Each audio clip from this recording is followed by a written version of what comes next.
Respected teachers, respected seniors और मेरे juniors और मेरे मित्र, सभी को जय श्री कृष्णा। मैं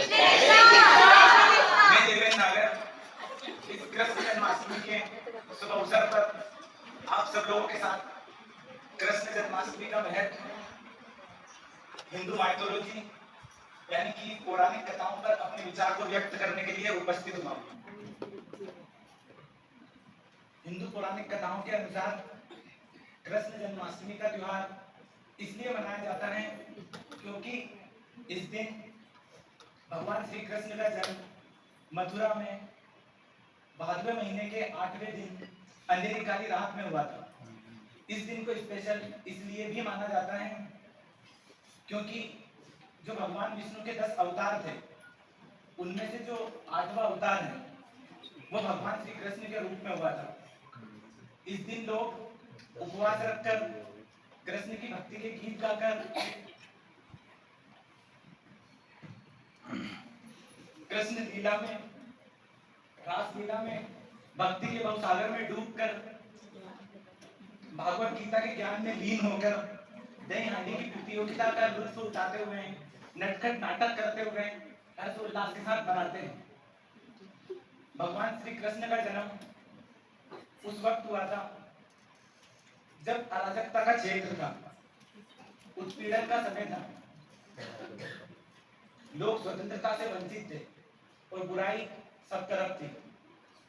उन दिनों में भी भगवान श्री कृष्ण ने लोगों की समस्याओं का समाधान करते हुए लोगों को सच्चाई के राह पर चलना सिखाया। इसीलिए कहते हैं कि मर्यादा पुरुषोत्तम भगवान श्री रामचंद्र जी ने कभी भी अपनी मर्यादा को नहीं लांघा, सिर्फ इस सृष्टि के नियमों को बनाए रखने के लिए। पर भगवान श्री कृष्ण ने हर मर्यादा को लांघ दिया, सिर्फ इस सृष्टि के नियमों को बनाए रखने के लिए। मतलब भगवान श्री रामचंद्र जी ने हमें मर्यादा में रहना सिखाया। पर कुछ लोग होते हैं जिनकी फितरत होती है, जो मर्यादा को लांघ देते हैं, सोसाइटी और दुनिया के बनाए हुए नियमों को तोड़ देते हैं। तो भगवान श्री कृष्ण ने बताया कि अगर तुम नियमों को तोड़ते हो तो मैं तुम्हें बताता हूँ कि मर्यादा में रखते कैसे हैं। तो मर्यादा पुरुषोत्तम भगवान श्री रामचंद्र जी ने हमें मर्यादा में रहना सिखाया और भगवान श्री कृष्ण ने हमें मर्यादा में रखना सिखाया। इसी के साथ भगवान श्री कृष्ण ने धर्म पे जोर देते हुए कहा है कि धर्म मतलब ड्यूटी, मतलब कोई भी ऐसा काम है जो उस काम को करने वाले से भी बड़ा है। पर कुछ लोग होते हैं जो अपना काम नहीं करते क्योंकि वो अपना काम बस अपने मतलब के कॉन्टेक्स्ट में देख रहे होते हैं, मतलब वो बेनिफिट और लॉस के बिहाफ पे देख रहे होते हैं। इसलिए उनको ऐसा लगता है कि हम कोई इतनी मेहनत भरा काम करें जिससे कि लोगों की लाइफ अपडेट हो या लोगों की लाइफ में वैल्यू एड हो। वो बस उतना ही काम करते हैं जिससे कि हमारी डिजायर सेटिस्फाइड होती हो। और यही हमारे दुखों का कारण है, क्योंकि डिजायर एक ऐसी आग है जो कभी ना बुझती है और यही हमारे दुखों का कारण है। इसी को समझाते हुए भगवान श्री कृष्ण इस पृथ्वी लोक की तरफ इशारा करते हुए कहते हैं कि ये आपकी कर्म भूमि है और यहाँ पे आपको आपके कर्म करने पड़ेंगे, क्योंकि आपको आपके कर्मों से ही जाना जाएगा। जो आपके आसपास के लोग हैं वो आपको आपके कर्मों से ही जज करेंगे। इसलिए अपने कर्मों से भगने की बजाय एक्शन लो, क्योंकि जो आपका जो डिजायरलेस एक्शन है वही आपकी ड्यूटी है और जो आपकी ड्यूटी है वही आपका रिलीजन है, आपका धर्म है।